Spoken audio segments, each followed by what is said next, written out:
അരുണെ, നിങ്ങളെ വോയിസ് ഞാൻ കേട്ടു. നിങ്ങൾക്ക് ഇപ്പോഴും ഇതിൻ്റെ യാഥാർത്ഥ്യം എന്താന്ന് മനസ്സിലായിട്ടില്ല. നിങ്ങൾ പറയുന്നു എനിക്ക് വിശ്വാസമായിരുന്നു, ഞാൻ അങ്ങോട്ട് വന്നത് അതുകൊണ്ടാണ്, എനിക്ക് ചെലവ് കൊടുക്കാൻ പറ്റൂല, ഇതൊക്കെ പറയും. നിങ്ങൾ എന്തെന്ന് നിങ്ങൾ വിവരക്കേട് പറയും. നിങ്ങൾ പ്രായോഗിക ലോകത്തിലല്ലേ ജീവിക്കുന്നതെന്നാണ് എനിക്ക് മനസ്സിലാകാത്തത്. അതായത് ദൈവമായാലും സാത്താനായാലും മനുഷ്യനായാലും ദൈവം വരെ പറയുന്നത് എന്താന്ന് വെച്ച് കഴിഞ്ഞാല് എൻ്റെ അനുഗ്രഹങ്ങൾക്ക് നിങ്ങൾ സ്തുതി പറയണമെന്ന. എന്ന് വെച്ചിട്ടുണ്ട് ദൈവം നമുക്ക് എന്ത് അനുഗ്രഹം ചെയ്തു തന്നാലും അത് നമ്മൾ സ്തോത്രപ്പെടുത്തിക്കൊണ്ടിരിക്കണം എന്നാണ് പറയാം. അതിനാണ് മുസ്ലിംകൾ തൊട്ടേനും പിടിച്ചതിനും അൽഹംദുലില്ലാ പറയുന്നത്.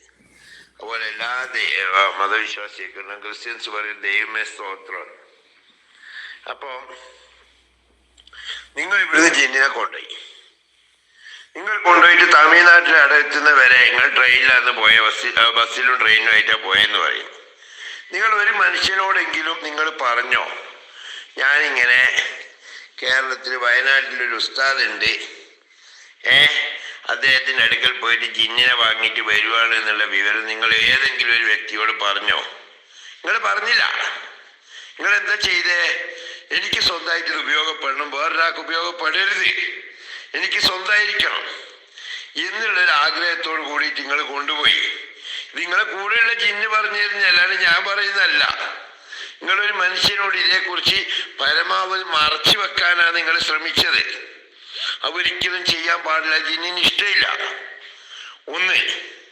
രണ്ടാമത്, നിങ്ങൾ ഇത് കൊണ്ടുപോയിട്ട് ജിന്നിനെ കൊണ്ട് കാര്യങ്ങൾ പറഞ്ഞ് പണിയെടുപ്പിക്കേണ്ടതിന് പകരം നിങ്ങളെ എതിരാളിയായ, അതായത് നിങ്ങളൊരു ഭാര്യനെ ഇങ്ങോട്ട് തിരിച്ചു പിടിക്കാൻ വേണ്ടിയിട്ടാണ് കൊണ്ടുവന്നത്. അവര് പറയുന്നത് ഇങ്ങോട്ട് കേൾക്കില്ല. അത് അവരോട് നിങ്ങൾ പറഞ്ഞോ, ദാണ്ടേ ഞാനിങ്ങനെ വയനാട്ടിൽ പോയിട്ട് ഉസ്താദിന്റെ അടുത്ത് നിന്ന് ജിന്നിനെ കൊണ്ടുവരുന്ന പണിയല്ലാതെ കാണിച്ചു തരുവേ എന്ന് നിങ്ങൾ അവരോട് പറഞ്ഞോ? നമ്മൾ അരയിലൊരു കത്തി വെച്ചിട്ടുണ്ടെങ്കിൽ ഒരു ശത്രുവിന്റെ അടുത്തേക്ക് ഏറ്റുമുട്ടാൻ പോകുമ്പോ ഒന്നുമില്ല പിടിയെങ്കിലും പുറത്തേക്ക് കാണണം, എന്നാലേ അവനെ ധൈര്യത്തിൽ നിൽക്കുള്ളൂ. മനസ്സിലായില്ലേ? ആ ശത്രുവിന് ബോധ്യപ്പെടണം നിങ്ങളടുത്ത് കത്തി ഉണ്ട് എന്ന്, എന്നാലേ അവൻ നിങ്ങളുടെ അടുത്ത് നിന്ന് മാറുള്ളൂ. ഇല്ലെന്റെ അവൻ വന്നിട്ട് ഓടി വന്നിട്ട് നെഞ്ചത്തിൽ ആള് കേൾക്കും തന്നെ നിങ്ങൾ താഴെ വീണ് കിടക്കുമ്പോ കത്തി എടുത്തിട്ട് പിന്നെ എനിക്ക് കുത്താൻ നിങ്ങൾക്ക് ആരോഗ്യം ഉണ്ടാവില്ല. ഇത്രയും വിവരക്കെട്ട ഒരാളെ തായ്പേലി ഇത് ഏൽപ്പിച്ചെന്ന് ഓർക്കുമ്പോഴാണ് എനിക്ക് ലജ്ജ പോകുന്നത്. എന്നിട്ട് പറയാ ഞാൻ മദ്രാസിൽ നിന്ന് അവിടം വരെ 48 മണിക്കൂർ ഓടി. നിങ്ങൾ ഓടിയത് എനിക്ക് വേണ്ടിയിട്ടാ? എൻ്റെ മോളെ കല്യാണത്തിനാ? അല്ലെങ്കിൽ എനിക്ക് നിങ്ങൾ തരാനാ? എനിക്ക് മനസ്സിലാകുന്നില്ല. ഇങ്ങനത്തെ ഒരാളെയാണല്ലോ ഈ പെരുമ്പാവൂർ ഉസ്താദ് അയച്ചു വിട്ടതെന്ന് വിചാരിക്കുമ്പോഴാ. എന്നിട്ട് പറയാ എനിക്കതിന് വില അറിയില്ലായിരുന്നു, അതിന് തീറ്റ കൊടുക്കാൻ അറിയില്ലായിരുന്നു. നിങ്ങൾ എന്താ വിചാരിച്ചേ?